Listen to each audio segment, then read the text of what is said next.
Oliver Twist by Charles Dickens. The evening arrived. The boys took their places. The master, in his cook's uniform, stationed himself at the copper. His pauper assistants ranged themselves behind him. The gruel was served out, and a long grace was said over the short commons. The gruel disappeared. The boys whispered each other and winked at Oliver, while his next neighbours nudged him.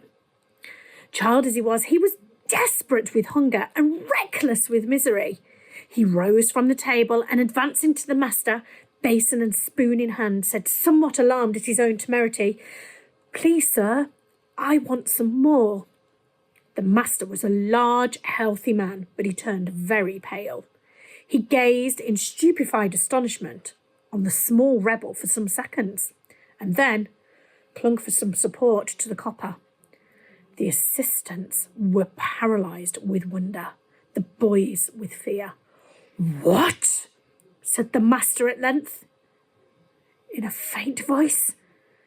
"Please, sir," replied Oliver, "I want some more." Do you think Oliver gets some more or not?